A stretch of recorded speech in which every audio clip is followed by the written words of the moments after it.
जैसे कि आप सभी जानते हैं, सच की हमेशा जीत होती है और हमारी एक छोटी सी प्रयास आप तक बड़ी खबर पहुंचाती है। तो स्वागत करते हैं आप सभी का STS न्यूज़ चैनल पर। आगे बढ़ने से पहले आप इस वीडियो को लाइक और चैनल को सब्सक्राइब जरूर कर ले और साथ में बेल आइकन भी प्रेस कर ले। चलिए बढ़ते हैं खबरों की। बता दें, द केरला स्टोरी ने अब तक 187.47 करोड़ रुपए का कलेक्शन कर लिया है। फिल्म ने शनिवार को 9.15 करोड़ रुपए की कमाई की। फिल्म को रिलीज हुए 2 हफ्ते से ज़्यादा हो गए, लेकिन इसकी कमाई की रफ्तार रुकने का नाम नहीं ले रही है। फिल्म अब 200 करोड़ क्लब में शामिल होने को तैयार है। द केरला स्टोरी पठान के बाद रिलीज हुई है और 2023 की दूसरी सबसे बड़ी फिल्म बन गई। खास बात यह है कि फिल्म का बजट काफ़ी कम है। इस हिसाब से फिल्म काफ़ी मुनाफा पहले ही कमा चुकी है। रूस की प्राइवेट आर्मी वैगनर ग्रुप ने दावा किया है कि उन्होंने यूक्रेन के बाखमुत शहर पर कब्जा कर लिया है। BBC की रिपोर्ट के मुताबिक रूसी राष्ट्रपति व्लादिमीर पुतिन ने आर्मी को बधाई दी है। वहीं यूक्रेनी राष्ट्रपति जेलेंस्की ने कहा है कि कुछ नहीं बचा है, शहर पूरी तरह से तबाह हो चुका है। 20 मई को वैगनर के चीफ येवगेनी प्रिगोजिन ने सोशल मीडिया पर एक वीडियो पोस्ट करते हुए दावा किया था कि उन्होंने बाखमुत कब्जा कर लिया। हालांकि तब यूक्रेन ने इस दावे को खारिज कर दिया था।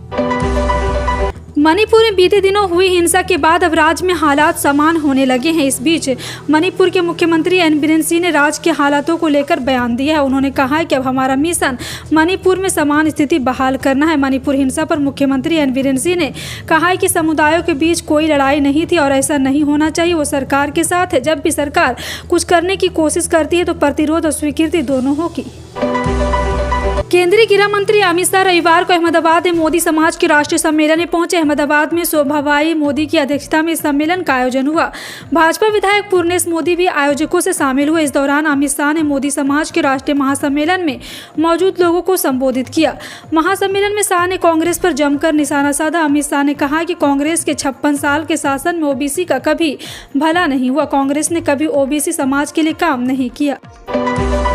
जम्मू कश्मीर की पूर्व मुख्यमंत्री महबूबा मुफ्ती ने एक बार फिर केंद्र सरकार पर निशाना साधा। उन्होंने कहा है कि जब तक घाटी में 370 फिर से लागू नहीं होती है तब तक वो चुनाव नहीं लड़ेगी। कर्नाटक विधानसभा चुनाव के नतीजे का जिक्र करते हुए महबूबा मुफ्ती ने कहा है कि कर्नाटक ने दिखा दिया है कि आपकी ताकत इन एजेंसियों की ताकत को हरा सकती है। बेंगलुरु में एक कार्यक्रम के दौरान महबूबा ने कहा, मैं 90 दशक की शुरुआत में यहाँ तक 1 साल से ज़्यादा समय तक रही। उन्होंने कहा है कि 5 सालों में यहाँ पर खूब नफरत और बांटने की राजनीति की गई है। नए संसद भवन का निर्माण कार्य पूरा हो गया है। प्रधानमंत्री नरेंद्र मोदी वीर सावरकर की जयंती पर 28 मई को देश की नई संसद का उद्घाटन करने वाले हैं। लोकसभा स्पीकर ओम बिरला ने PM मोदी के 28 मई को संसद भवन का उद्घाटन करने की जानकारी दी थी। इसे लेकर अब सियासत भी तेज हो गई। कांग्रेस के पूर्व अध्यक्ष राहुल गांधी ने ट्वीट कर सरकार को घेरा है। राहुल गांधी ने ट्वीट कर कहा है कि नए संसद भवन का उद्घाटन प्रधानमंत्री ने नहीं करना चाहिए। उन्होंने अपने इस ट्वीट में ये भी कहा है कि नए संसद भवन का उद्घाटन राष्ट्रपति को करना चाहिए। बिहार के मुख्यमंत्री नीतीश कुमार ने रविवार को आम आदमी पार्टी के राष्ट्रीय संयोजक और दिल्ली के मुख्यमंत्री अरविंद केजरीवाल से मुलाकात की। सुप्रीम कोर्ट के आदेशों के खिलाफ केंद्र सरकार द्वारा लाए गए अध्यादेश के मुद्दे पर नीतीश कुमार ने केजरीवाल को अपना समर्थन दिया। नीतीश कुमार ने कहा, चुनी हुई सरकार को जो अधिकार अदालत ने दिए हैं उसके खिलाफ केंद्र सरकार गैर कानूनी काम कर रही है। देश के कई हिस्सों में पिछले साल किसानों की स्थिति के कारण भारी नुकसान उठाना पड़ा था। उत्तर प्रदेश के 60 से ज़्यादा जिलों में सूखा देखा गया था, जिस वजह से कम पैदावार हुई थी। और इस बार भी किसानों को यहाँ की अच्छी खबर नहीं है, क्योंकि मानसून में देरी और कम बारिश के कारण किसानों को सूखे की स्थिति का सामना करना पड़ सकता है। मौसम विभाग के अनुसार इस साल देश की 19% आबादी को मानसून में सामान्य से कम बारिश का सामना करना पड़ सकता है। मध्य प्रदेश, महाराष्ट्र, छत्तीसगढ़ और बिहार के बाद अब देश की राजधानी दिल्ली और NCR में भी बागेश्वर धाम के पंडित धीरेन्द्र कृष्ण शास्त्री की यहाँ कथा का आयोजन किया जाएगा।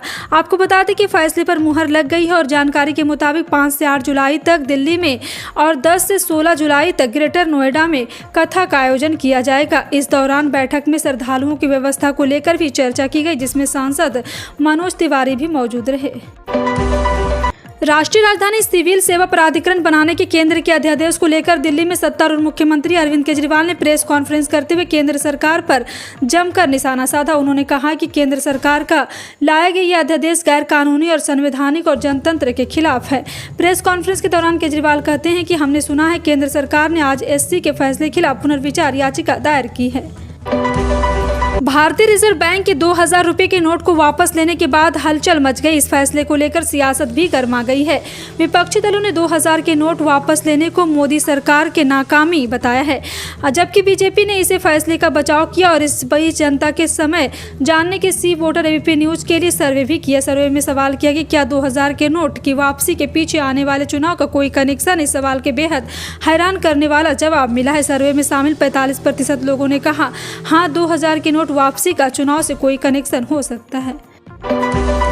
पाकिस्तान में पूर्व प्रधानमंत्री इमरान खान की गिरफ्तारी के बाद हुए बवाल को लेकर सियासत तेज है। प्रदर्शनकारी ने सैन्य मुख्यालय और जिन्ना हाउस को भी निशाना बनाया है। आपको बता दें कि अब पीएम शहबाज शरीफ की पार्टी देश की सेना के सपोर्ट में उतर आई और रैलियां निकाली जा रही। इन रैलियों में नेता जमकर इमरान खान पर निशाना साध रहे हैं। अब पाकिस्तान के रक्षा मंत्री ख्वाजा आसिफ ने इस विवाद में भारत का नाम घसीटते हुए यहाँ तक कह दिया कि सैन्य मुख्यालय पर हमला करवाकर इमरान खान ने भारत का सपना पूरा कर दिया है। भारत के महत्वाकांक्षी मून मिशन चंद्रयान 3 को लॉन्च करने की भारतीय अंतरिक्ष अनुसंधान संगठन की तैयारी अंतिम चरणों में है। अंतिम यानी कि UN राव उपग्रह केंद्र से लॉन्च किया जाएगा और ये अब होगा इसका उद्घाटन। जी हां, आपको बता दें कि चंद्रमा के दक्षिणी ध्रुव पर उतारने की योजना है और यह लैंडिंग के स्थित आसपास के क्षेत्रों में चंद्रमा की सतह का अध्ययन करने के लिए वैज्ञानिक उपकरण को लेकर जाएगी। भारतीय रिजर्व बैंक द्वारा 2000 रुपए के नोटों को सर्कुलेशन से वापस लेने की घोषणा की है। इसके साथ ही RBI ने कहा है कि 23 मई से 30 सितंबर 2023 तक 2000 रुपये के नोट को जमा या अन्य नोटों से बदला जा सकता है, जिसके बाद नोटों को बदलने को लेकर भारतीय स्टेट बैंक के गाइडलाइन जारी किया गया। SBI ने अपनी सभी शाखाओं को गाइडलाइन जारी कर संबंधित निर्देश दिए, जिसके मुताबिक देश के सबसे बड़े सरकारी बैंक अपने ग्राहकों को बिना फॉर्म या स्लिप के 20,000 रुपये तक 2000 रुपये के नोट बदलने की सुविधा दे रहा है। मध्य प्रदेश के कटनी विधायक और पूर्व मंत्री संजय पाठक ने मुख्यमंत्री शिवराज सिंह चौहान को पत्र लिखकर ऑनलाइन गेमिंग ऐप के विज्ञापन में मशहूर हस्तियों के प्रदर्शन पर प्रतिबंध लगाने की मांग की है। संजय पाठक ने लिखा है कि जब जानी मानी हस्तियां इन गेमिंग ऐप का प्रमोशन करती है तो लोगों पर उनका प्रभाव पड़ता है और वे इसके प्रति आकर्षित होते हैं। मुख्यमंत्री शिवराज सिंह चौहान भेजे पत्र में पूर्व मंत्री संजय सत्येंद्र पाठक ने लिखा, विगत कुछ समय देखने आ रहा है कि मोबाइल गेम को खेलकर पैसे जीतने के लिए जनता को आकर्षित करती है। धार की बदनावर तहसील को भोंसाला गांव के PM मित्र पार्क स्थापित करने के प्रस्ताव को मार्च 2023 में भारत सरकार से औपचारिक स्थिति मिल गई है। भारत सरकार और मध्य प्रदेश सरकार के बीच समझौता ज्ञापन पर हस्ताक्षर करने का कार्य धार जिले में रविवार 21 मई को आयोजित किया जाएगा। इस मेगा पार्क की स्थापना धार जिले के भोंसेला गाँव में 1563 एकड़ भूमि पर की जा रही है। असम सरकार ने स्कूल शिक्षकों के लिए एक ड्रेस कोड जारी किया है। सरकार ने शिक्षकों के लिए ड्रेस संबंधित नियम तय करते हुए कहा है कुछ शिक्षक ऐसे कपड़े पहनते हैं आदत हो जो कि सार्वजनिक रूप से स्वीकार्य नहीं है। शुक्रवार को जारी अधिसूचना में कहा गया है कि शिक्षकों को सौम्य रंग वाले औपचारिक कपड़े पहनकर ही कक्षाओं में शिक्षण कार्य करना चाहिए। उन्हें पार्टी आदि में पहनने जाने वाले कपड़े नहीं पहनना चाहिए। रिजर्व बैंक ऑफ इंडिया ने अचानक 2000 के नोटों को चलन से बाहर करने के फैसले से एक बार फिर विपक्ष ने नरेंद्र मोदी सरकार को घेरना शुरू कर दिया। न सिर्फ कांग्रेस पार्टी बल्कि तमाम विपक्षी दल ने इस फैसले पर केंद्र सरकार पर हमला करना शुरू कर दिया है। इसी कड़ी में छत्तीसगढ़ के मुख्यमंत्री भूपेश बघेल ने बड़ा बयान दिया। उन्होंने इस फैसले को थूक कर चाटने वाला करार दिया है। 20 मई को कर्नाटक की राजधानी बेंगलुरु स्टेडियम में सिद्धारमैया के शपथ ग्रहण समारोह में हिस्सा लेने पहुंचे बघेल ने केंद्र सरकार पर हमला बोला। गुजरात के लोगों को ठग बताने से आरोपों से जुड़े मनहानि केस में अहमदाबाद की कोर्ट में शनिवार को सुनवाई हुई। बिहार के उप मुख्यमंत्री के खिलाफ मनहानि का केस करने वाले शिकायतकर्ता की तरफ से 3 गवाहों को पेश किया गया। कोर्ट ने संक्षिप्त सुनवाई के बाद इस मामले में अगली सुनवाई के लिए 12 जून की तारीख निर्धारित कर दी है। मामला वायरल वीडियो में गुजराती लोगों को तेजस्वी यादव द्वारा ठग शब्द के कथित इस्तेमाल से संबंधित है। इस मामले में 26 अप्रैल को शिकायत दर्ज की गई थी। पहली सुनवाई में 1 मई को याचिकाकर्ता का बयान दर्ज किया गया था। दूसरी सुनवाई में मेट्रोपॉलिटन कोर्ट ने मामले की जांच का आदेश दिया।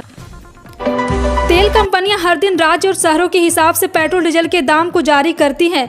आज यानी कि दिन के कई शहरों में पेट्रोल डीजल के दाम में बदलाव हुआ है। कहीं दाम बढ़े हैं तो कहीं दाम घटे हैं। जी हां, साथ ही साथ आपको बता दें कि महानगरों में दाम स्थिर बना हुआ है। दिल्ली में पेट्रोल 96.72 रुपये और डीजल 89.62 रुपये लीटर मिल रहा है। कोलकाता में पेट्रोल 106.3 रुपये और डीजल 92.76 रुपये लीटर मिल रहा है। इस गर्मी के मौसम में मध्य प्रदेश छत्तीसगढ़ में इन दिनों बार बार मौसम में बदल रहा है। कुछ इलाकों में बारिश हो रही तो कई जिलों में लू के हालात बने हुए हैं। एक बार फिर मौसम विभाग ने अगले 2 दिनों के लिए बारिश का अलर्ट जारी किया। हालांकि जहां बारिश नहीं हो रही है वहां अभी भी गर्मी की तपन जारी है। मध्य प्रदेश में रविवार को तेज गर्मी के बीच हल्की बारिश की संभावना जताई गई है। पूर्वोत्तर को जल्द ही अपनी पहली वंदे भारत एक्सप्रेस मिलने जा रही है और आपको बता दें कि यह ट्रेन न्यू जलपाईगुड़ी से गुवाहाटी के बीच सप्ताह में 6 दिन चलेगी और साथ ही यह 6 घंटे में लगभग 410 किलोमीटर की दूरी तय करेगी। ट्रेन सिलीगुड़ी के न्यू जलपाईगुड़ी से रवाना होगी और असम के गुवाहाटी पहुंचेगी। सोने के रेट में इन दिनों काफ़ी गिरावट देखी जा रही है, जिससे ग्राहकों के चेहरे पर भी काफ़ी रौनक झलक रही है। अगर आप सोना खरीदने का प्लान बना रहे हैं तो फिर यह खबर किसी वरदान से कम नहीं है। आप सस्ते में सोना खरीद कर अपनी ज़रूरत को पूरा कर सकते हैं। मार्केट में सोना अपने हाई लेवल रेट करीब 1300 रुपये सस्ता में बिक रहा है। बीते 1 महीने से यह सबसे कम रेट माना जा रहा है। आपके घर में किसी की शादी हो तो फिर जल्द खरीदारी कर पैसों की बचत कर सकते हैं। फिलहाल आपका इन सभी खबरों पर क्या कहना है, कॉमेंट सेक्शन में टाइप करके जरूर बताएं। इसी तरह की पल की अपडेट जानने के लिए जुड़े रहें आप अपने NTS न्यूज़ चैनल से। मिलते हैं अगली बड़ी खबर में, तब तक के लिए जय हिंद।